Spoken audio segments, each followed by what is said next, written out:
Good morning, class. I'm Andrea Villaflor from Bped 2. And anong, anong topic natin last meeting? Okay, about leadership. Ang topic natin ngayon ay transactional and transformational leadership.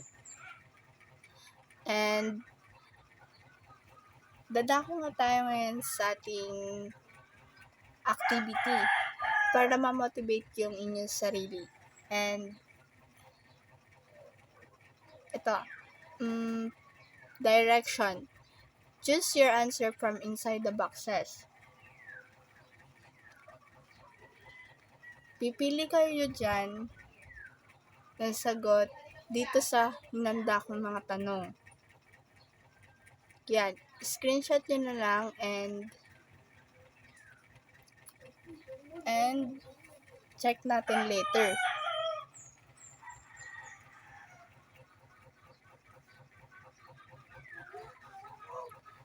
Development. Transformation and transactional leadership. Transactional leadership is a primarily based on processes and control and requires a strict management structure. Transformational leadership, on the other hand, focuses on inspiring others to follow and requires a high degree of coordination, communication, and cooperation. The difference can be summed up as follows. Transactional leadership looks at how to get things done, and transformation leadership looks at how to motivate people to do things.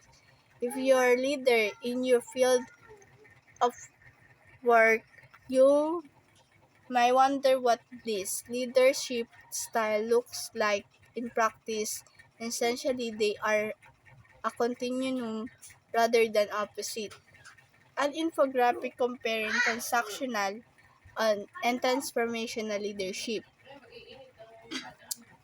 Transactional versus transformational leadership.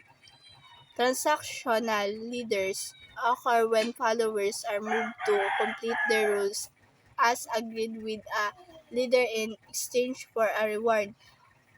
First, focus on goals. Second, use rewards and punishment for motivation. Third, are reactive in nature. Sa transformational leaders, move followers to awareness about what is important and away from own self-interest. Focus on vision. Second, use charisma and euphemism for motivation. Third, are proactive in nature. What is transactional leadership? Characteristics of transactional leader according to 2015 article about organizational leader published in the International Journal in Science and Research. Transactional leaders shared the following characteristics. Replace the ones of leader of the ones of follower, emphasize development, setting goals, directing them and striving to control outcomes, can make important decisions, have a strong personality. The benefits and rewards issue of contingency comes up frequent in discussion about transactional leadership. Contingency means that workers have known their reward and contingent upon them completing the tasks that have been assigned to them. So the leaders must set explicit expectations that are understood by the worker.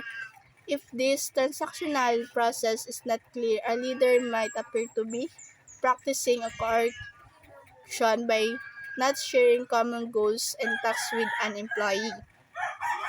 Transactional leaders usually use manage by exception, which means they won't make changes or get involved if everything runs as expected. Negative expectations such as missing sales or goal. Production quality targets get immediate attention. This leadership styles can be noticed in various degrees of practice and vary by goals and vision. Example of transactional leadership. Transactional leadership works best in situations when rules must be followed and hierarchy is a critical and there's not much emphasis in innovation. Types of organization that employs transactional leadership are the military, big corporation of NFL, ouching. Transactional leaders can success in increases on project that requires specific process. In fact, there's chance that you have encountered transactional leaders throughout your life without recognizing it. Teachers that offer good grades in exchange for high academic performance and overlooked example as well as job promotion offer in exchange for excellent performance. Educational and corporation environment can also transactional in nature.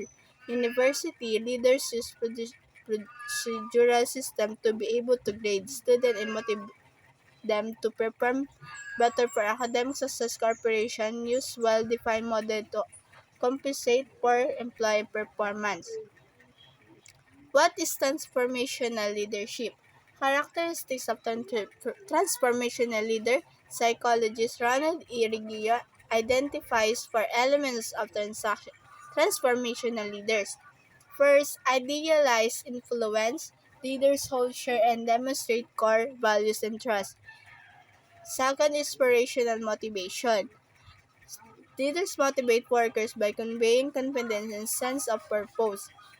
Third, individualized consideration. Leaders are concerned with people's feelings and needs. Fourth, intellectual stimulation. Leaders provide opportunity for creativity, innovation, and allow people to learn, grow, and try new things. These components called of four eyes have a substantial impact on leader ability to enrich both the organization and the individual. Regier writes transformational leaders hold positive expectation for followers believing that they can do their best. As a result, they inspire, empower, and stimulate followers to exceed normal levels of performance. Example of transformational leaders. According to leadership, jury application skill developed by Lucier Actua Martin Luther King Jr. exemplifies a transformational leader because he built follower confidence, challenge taken for granted assumption, developed follower needs, and upheld moral values. Oprah Winfrey is also classified as transformational leader by the authors due to her vision and ability to transform any venture she embarks upon. Transformational leadership may sound admirable, but it has some disadvantage. It can be unequal of some stage of business growth and may not take root in bariatric environment if there is not management structure already in place. Transformational leadership is not equipped to create one.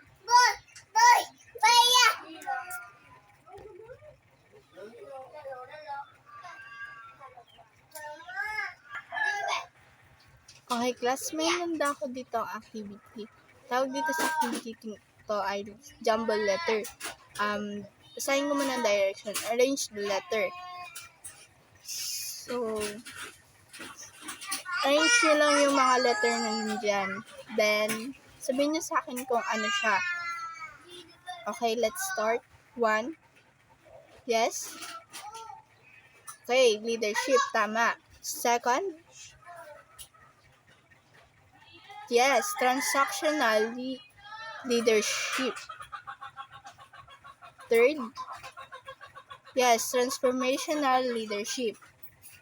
And fourth, lead. Yes. 5. Yes, motivation. Tingnan natin kung tama yung lahat ng mga sinagot nyo. Yes, tama. Assimilation.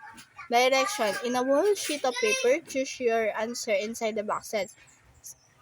Sa inyong kumuha kayo ng papel and isulat nyo dun sa inyong papel ang mga tamang sagot. Ito yung tanong. Tapos, dito ay pipili. Okay, class? Reflection. This time, the learners may write in their notebook, journal, or portfolio their personal insight about the lesson by completing the following sentence prompt. I understand that. I realize that. I wish to ask my teacher about. Doon nagtatapos ang ating lesson. Okay, class? Goodbye and thank you. Thank you for listening. Sana may natutunan kayo.